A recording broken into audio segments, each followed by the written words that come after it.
มื้อนี้พาทุกคนมาเบิ่งบรรยากาศงานบุญพระธาตุพนมน้อยอยู่บ้านดงท้าดงเทิงบ้านดงในเมืองอุทุมพรหรือว่าเซโนแขวงสวรรณเขตสปปลาวเด้อมาเบิ่งบรรยากาศนำเดียวแถวนี้นะผู้ไทยได้พ่อแม่พี่น้องเอ้ยแต่ว่าเป็นผู้ไทยที่ต่างจากอาสะพรเป็นผู้ไทยแข็งๆมาจากบ้านดงควางเซโนได้บ่แม่นดงควางอาสะพรเด้อระยะทางตั้งแต่เมืองอาสะพรมานี่ก็33กิโลพ่อแม่พี่น้องเอ้ยถือว่าไกลเลยเติบอยู่มากับKTV แม่โว้ยมื้อนี้นะมา2คนตอนนี้ก็10 โมงกว่าเคยอยู่ฮอด11 โมงแล้วคนกำลังหลั่งไหลลงมานี่เพิ่นเตรียมมาเพลนนำวันดงท้าดงเทิงพุ่นน่ะมีโรงทานข้าวจี้นำ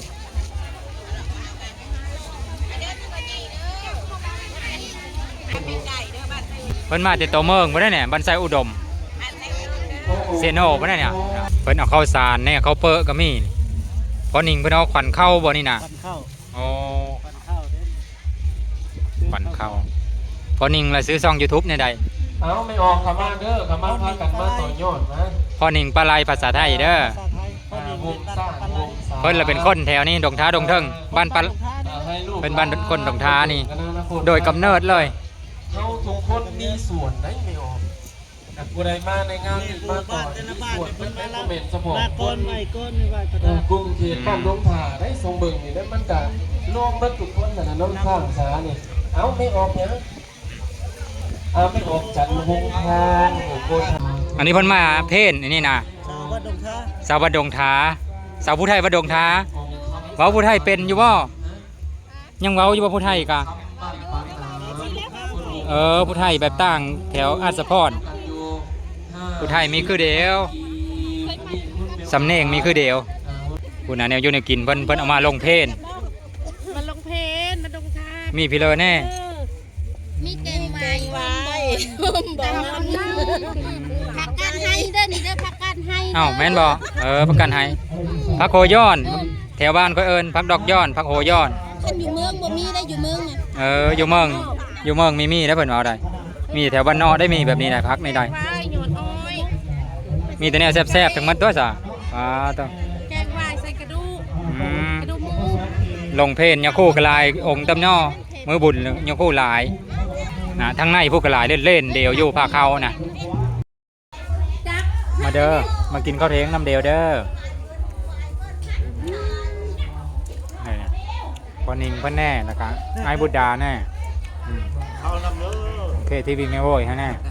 บ่ให้อันบ่ให้เขาโทรหาแล้วก็แม่เพิ่นมาแต่บ้านตัดขาแดงนำนักฟ้อนมาแต่ตัดขาแดงนี่น่ะเพิ่นแสดงศิลปะวรรณคดีเขาเบิ่งบัดกินข้าวแล้วนี่นะเพิ่นลงเพลนกันแล้วล่ะเต็มหึ่นเริ่มหางเพลนแล้วนี่นะบ้านดงท้านี่บ้านเจ้าภาพเพิ่นเองสองไม่รู้เพิ่นลงเพลนงามนี่น้องซินเป็นตะฮักกระดอสาวมอใดนี่นะมอ3บ่ฮอดแล้วบ่มอ3บ่เรากำลังคุยโทรศัพท์อยู่ว่าสิคุยน้ำเล่าก็ได้มาแต่บรรทัดขาแดงอันนี้ก็ได้หลังจากยังคู่หางเพลละเพิ่นก็เลยเอาอาหารมารับประทานต่อคุณน่ะน้องซื้อเลยน้องเดินบ้านเด็กเลี้ยงว่าเฮ็ดคนเลยรู้สึกไปเขาจูดทูบนั้นน่ะมันก็ดีอยู่เนาะน้องพามี่เด้อนี่เด้อ FC ไทยคือรู้จักหลายอยู่ดอกไม่ออกร้องเพิ่นโหมโมทนา 10,000 กีบสาธุ10ขององค์การพักแขวงวันที่12ของศูนย์การพักจังสันมื้อนี้ตามแผนพัฒนาเศรษฐกิจสังคมของเมืองอุทุมพรเฮาคะแนนแต่ละปีเนาะก็ได้จัดงานโดยเฉพาะกระเบ็ดขึ้นภาคพนมรัตนาเจดีย์ขึ้น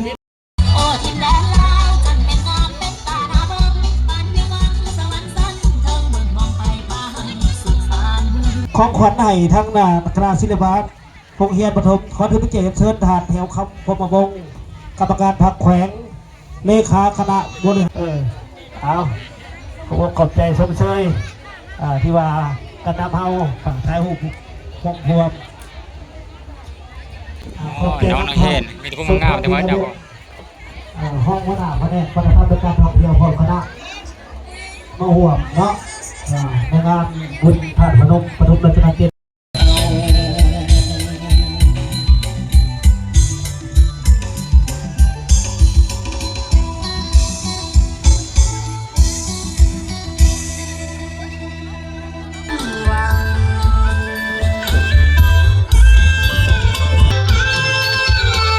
ใส่เอ้ยยาสุไลอย่าลืมหิมหิบใส่เอ้ยพระองค์แสนยังยืนยังผู้สร้างแห่ตั้งตางานด้านนางอ้อยคอย ฟอนแล้วเพิ่นก็มีมอบรางวัลเลยได้ ถ่ายหัวพวงรถอ่ะถ้ามายิงวาดเฮานะพอถ้ามายิงเฮาเขาหัวผู้น้ำเด้อ ทางในกับผู้เฮามาบูชาอยู่ปีกระบี่นี่ เนาะปีหนึงถาดพนมน้อย ขอบใจนำคณะศิลปะจากบ้านดงทาเฮา ผู้สาวแจ้งน้ำอันนี้กะบ้านโน่นป้าไหลบ้านเจ้าภาพเพิ่นเอง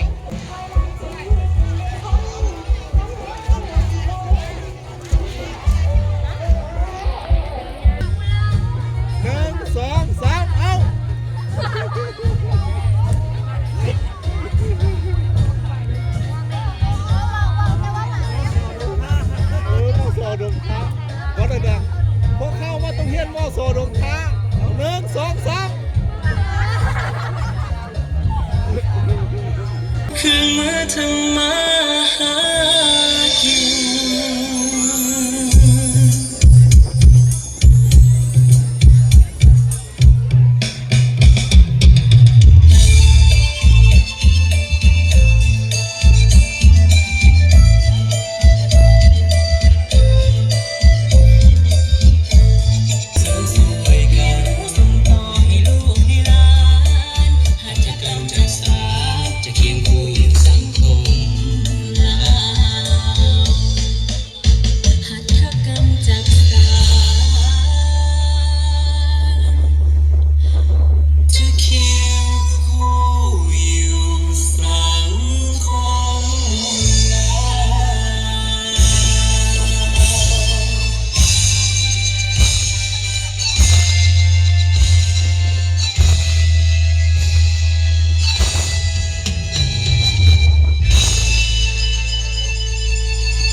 ต้นพระดังให้ทั้งคณะศิลปะถ้ามีขาแสนทั้งคะแนนท่องเที่ยวอีกขาแสนเป็นเกียรติบอกว่าเรียนเชิญท่านขอบคุณก่อนเนาะขอบรางวัลในก่อนเจ้าขอบใจเด้อเนาะทั้งการนำคะแนนวัฒนธรรมและการท่องเที่ยว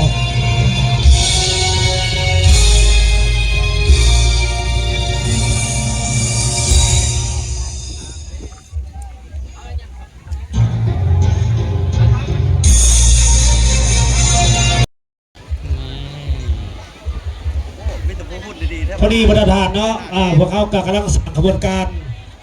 เลือกเพื่อเลือกตั้งสมาชิกสภาแห่งชาติชุดที่10สภาประชาชนแขวงชุดที่5เอาเริ่มต้นได้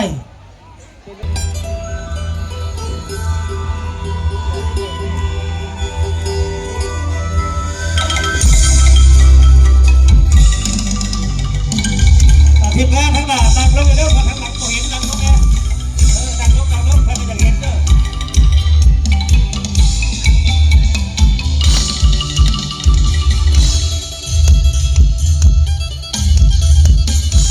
แม่เขียนหัวดอกจำปา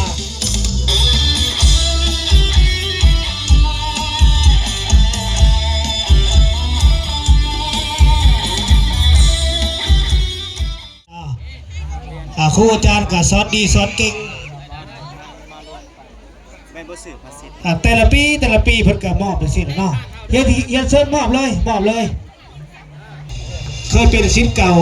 เนาะตามของฝากของสาเราเฮาโดยเฉพาะ ตอนนี้การฟ้อนจบลงแล้วเพิ่นเฮ็ดพิธีเปิดงานเป็นทางการบัดนี้นะ เฉลิมฉลองท่านในวันนี้เป็นเกียรติเขาห่วง งามเด้ ในงานคราวนี้ขอ อ๋อคนหลายจะเจอดิพุ่นน่ะยังจะมีได้พ่อแม่พี่น้องพุ่นน่ะ เ โอ้ประสาทฟังมาแล้วอ๋อมีแต่พวกงามทั้งหมดพุ่นน่ะไปบายไปคนแห่งหลายพ่อแม่พี่น้องย่างไปสิเลิกกับบีได้ล่ะตอนนี้นะพุ่นน่ะคือสาวแต่นี่งามเจ้าสาวคนหลายแห้งแออัดแล้วตอนนี้นะอัดไปจนมีได้ล่ะ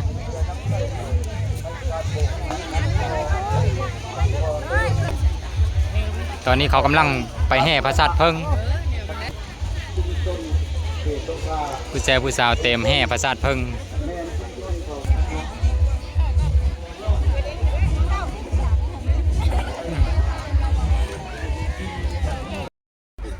นี่สาวเซโน่พ่อพี่น้องมีแต่พวกงามๆทั้งหมดบ้านไดโนเซโน่นะฮะกระโตเซโน่เลยเนาะสาวเซโน่มองนี้แล้วมันมีได้ไกลจากเซโน่ไปเลยนี่สาวเซนแถววงเวียนใหญ่เลยโทษแห่งกระโตในเมืองรถนี่สบายเพิ่นล่ะอยากกินปิ้งไก่ก็ซื้ออย่าเฮาเซเว่นก็ได้อยู่เซโน่นะตลาดแรงจุดสูโลมเซโน่โอเค thank you เด้อจะล้นออกมาตั้งนอกคนนะเพิ่นเต็มแห่หอพระศาสตร์เพิ่งเต็มแห่กองบุญซุ่มเฮากันยังมีเคยมาคือเดียวถ้าเบิ่งน้ำเดียวว่าเพิ่นเลยเฮ็ดแนวเลยเพิ่นก้าวเปิดงานยังมีแล้วจะไปนี่พูมาเบิ่งสาวฟ้าแฝดอยู่บ้านดงท้าดงเทิง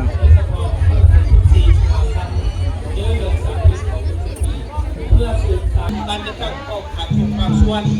พ่อแม่พี่น้องชาวอุดมพรเขาเลือกอยู่ภายในต่างประเทศก็ควร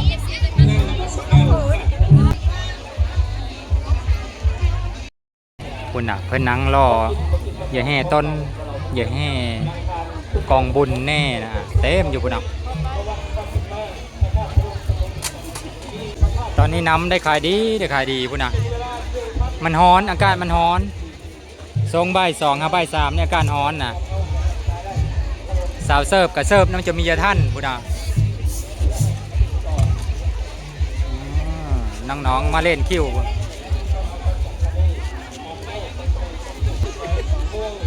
ฮอนบ่น้องพามี่ฮอนล่ะได้ตาแดดคักๆล่ะบัดนี้เนาะอนุโมทนาบุญนำเด้อเราแห่ต้นเราครับผู้ใดจำน้องพามี่ได้เนี่ยเนาะ FC ไทย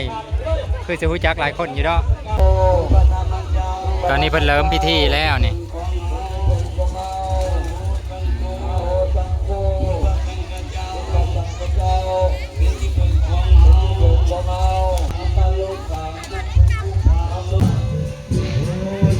คนหลายแห้งผู้แซ่ผู้สาวก็หลาย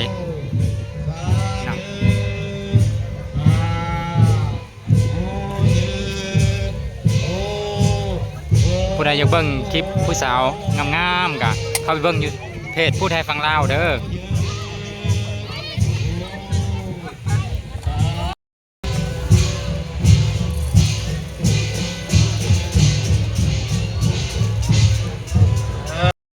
จันทาเนาะบ้านนาโพแคนเพิ่นพ่อครอบครัวเพิ่นก็มีปัจจัยนางของใครของมันนางลงออกตื่นนางรับครอบครัวมาจากเซโนนางบอลไว้บอลมันนางลงกองตุ้มกองตุ้มนางลงเด้อนางลงก่อนพ่อก่อนฟังต่อกันระหว่างชุดก่อนวันจะได้ไหว้พระธาตุเด้อ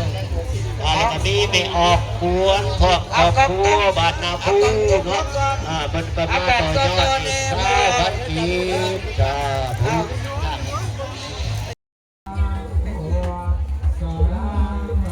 เพิ่นแห่มีฮอด3 รอบซ้ำยุติก่อนเพิ่นไว้พาหับสินได้บัดนี้นะผู้แซ่ผู้สาวกำงามๆทั้งหมดของพี่น้องเลยคุณน่ะคนหลายแห้งผู้แซ่ผู้สาวก็ลงวัดหลายพ่อพี่น้องเขาให้ความสนใจในเรื่องการเฮ็ดบุญเฮ็ดทานหลายแถวนี้ก็ได้อันนี้เฉพาะหอบทั้งพี่ได้กันทั้งพุ้นอีกก็เต็มอีกนะโหจะจออยู่แล้วก็ฟังทั้งพุ้นอีกนะฟังมองธาตุพนมน้อยทั้งบุญก็หลายแล้วก็ฟังทั้งพี่อ้อมพระธาตุนี่เลยว่าแล้วก็ได้มันน่ะมีแต่ผู้ มีผู้เป็นตะแพงทั้งหมดหมดแล้วบ่ข้าวสารนะเอามาว่านจะกันไอ้ที่ข้าวสารนะปอตัวยังหลายอยู่ยังบ่หมดเพิ่นแห่หอบเดียวนึงเนาะบ่ออม3หอบแม่นบ่ยังสิแห่อีกบ่คิดว่าแห่ซำนี้ก็ยุติเลยซั่นดอกบ่ทันได้3หอบซ้ำก็ได้หอบเดียวนึงแม่นบ่อ๋อเพิ่นว่าให้ไปแห่นำเพิ่นบ่แห่อยู่ซิเลอร์ อย่านำมาแห่อยู่เฮิรนซั่นดอกตอนนี้เพิ่นเก็บเงินอยู่ในไม้ปิงเพิ่นเก็บไม้ปิงที่เขาเน็บเงินซะได้น่ะ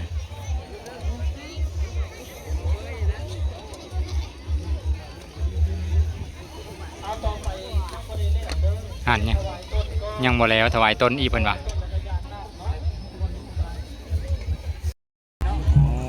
เพิ่นจูดเทน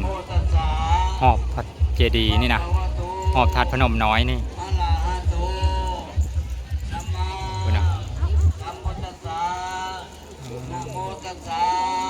เป็นเฮ็ดแบบนี้ออมเลยได้ออมพระธาตุนี่เลย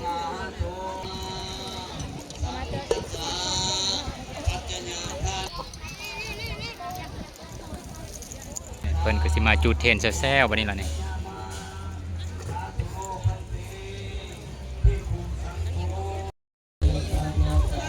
ผู้นี้ล่ะโหหน้าคนงามเขาเอาแม่นบ่ผู้นี้บ่โหหน้าหมู่น่ะอ๋อผู้นี้เลขาสิเลยเลขาเบิ่งแน่ โอ้หมอนได้อยู่นำลาวนี่น่ะอยู่นำผู้นั้นนี่สาวๆนี่คือสิ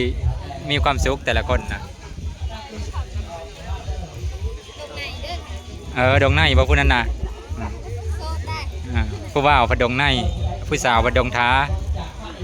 น่ะบ่าวผู้ไทยผู้นั้นน่ะ แม่ออกยังคืนแม่แซ่นาโพหา100,000กีบแม่จะพูดทุกคนเอ้าแม่มันคำซื้อจังไหนไม่เอามันคำหายื่นกีบไปสิบอกว่าแม่มันจบเอาเรื่องผู้ซ่าก็ดีอย่าว่าเอ้าแม่สินวัฒน์บ้านนาโพ20,000กีบแม่ออกแม่ออกคำใจนอนบันไลอีก20,000กีบแม่ออกอัมบ้านโนรดม100 บาทแม่ออกแม่ต้นบันดงแหวนอีก1 10เอาไม่ออกแม่เนี่ยต้นบันดงเอ้า คำคนแห้งลายไปนี่ ไปออกได้บุญได้ลายวัชขู่สุขนโอ้ตอมันทีแม่ออกยัง